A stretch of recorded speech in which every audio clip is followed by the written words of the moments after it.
This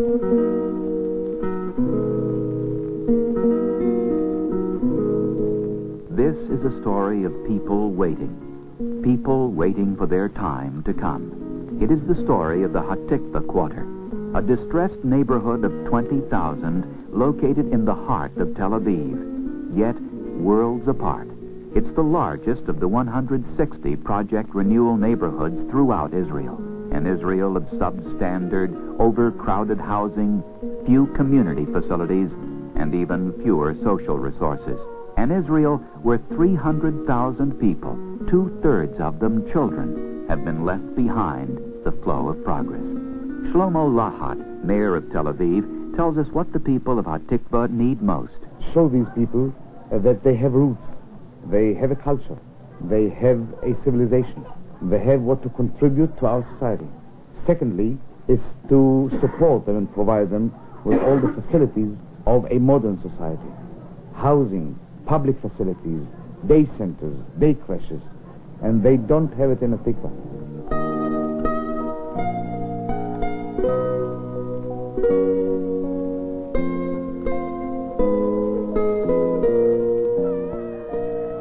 Despite their frustrations, the people are proud of their community and want to make it work. And to show them they are not forgotten, Yitzhak Navon, Israel's first Sephardic president, has come to Hatikva. President Navon will spend 3 full days with the people of Hatikva, with many of whom he shares a cultural heritage. He has davened with them, been invited to meals, even slept in one of their homes, and listened to their problems. They want only what parents the world over want for their children: a good neighborhood, clean and safe, decent houses with enough room for the children to sleep, study, and grow, good schools, parks and playgrounds, community centers where the children can learn of their heritage and feel pride in their roots. Here at a daycare center, a start has been made. A program of reading enrichment has been developed for 5- and 6-year-olds, most of whom come from homes where their parents are too busy or even unable to read. A successful program, and one enjoyed by the youngsters. Limited funds have prevented it from reaching more than a fraction of Hatikva's children. A daily lesson at the center also affords the children a chance to learn something of their own heritage and tradition, be they from Yemen, Iraq, North Africa, or Turkey. But here again, too few youngsters are reached.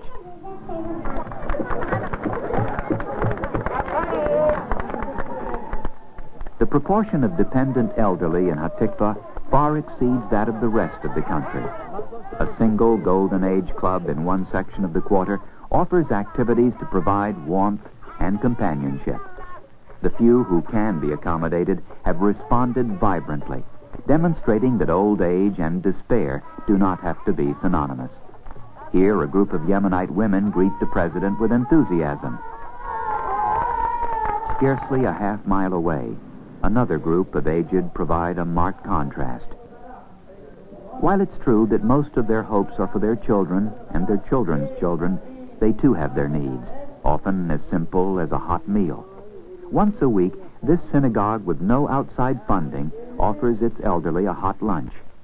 With the new facilities and increased social services to be provided through Project Renewal, these people will be able to look forward to much more than a single hot meal. They said, all right, we had it and we suffered it, but we want a chance of having our children and grandchildren live in different conditions. We want them to advance. We want them to progress, to be educated.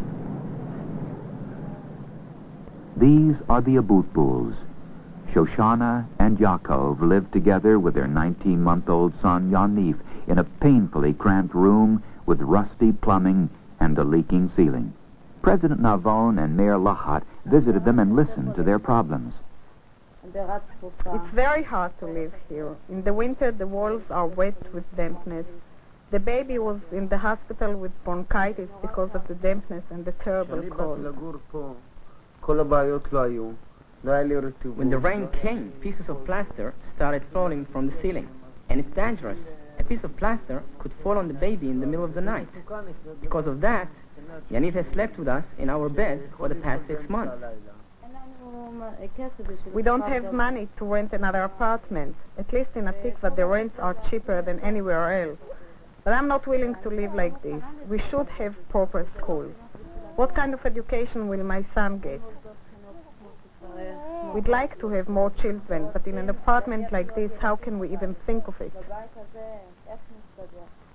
The President and Mayor Lahat are aware that the plight of the Abutbuls is repeated hundreds of times over in Hatikva alone. Sure, the problem is very simple.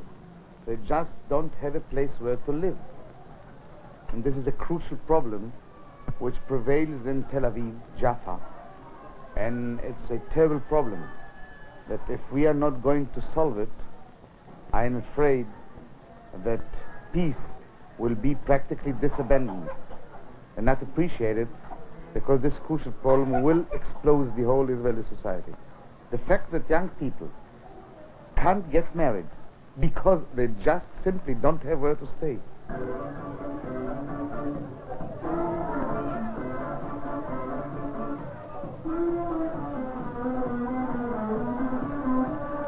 The sounds are those of any disco the world over. The difference is that this one is located some 12 feet beneath the ground in an unused bomb shelter. This youth club has a dance floor, meeting room, and cafeteria managed by the youths themselves. Some 150 teenagers use its facilities 5 nights a week. They pay a token entrance fee and take great pride in the club. For many of them, it's the only place they can call their own. Ami Dweck, director of the club, realistically describes the problems facing the urban youth. Well, this is the basic problem for slum area. I mean, many kids at home, lack of encouragement at home in terms of studying, in terms of working, quite a strong influence of the street. The homes are crowded. Kids are most of the time not at home, but they're outside. They are meeting and seeing things that have influence of them. They might meet here drug problem, juvenile delinquency problems, quite serious, I would say. What we are trying is to create a counter atmosphere, a place which is positive in nature. And their feeling is that it's kind of their home. These teenagers are hopeful, energetic kids capable of contributing much to Israeli society. They don't expect an instant solution, but they themselves are anxious to work for it. Despite the distressed environment in which they live, they are not cynical. They believe that change will come. Their greeting of Navon is genuine and excited. But underneath it all is a sense that time is short before their optimism is replaced by cynicism. There is an incredible generation gap between the kids and their parents. Take, for example, the girls. They are taught nothing about sex education or even feminine hygiene. Rather than deal with this, the parents just keep the girls home most of the time. And I don't blame the parents, because once the girls are out on the streets, there is no telling where they will end up.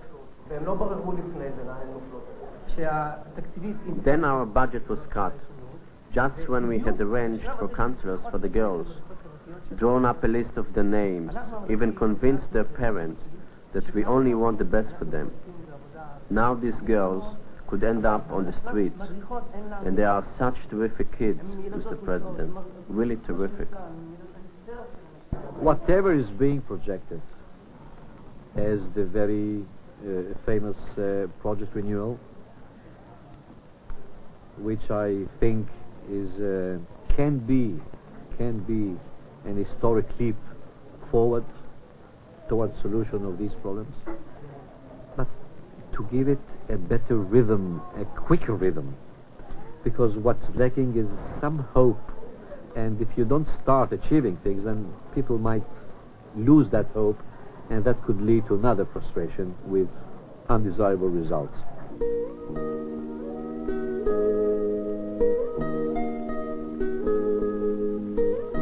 Project Renewal is our way of helping them to help themselves.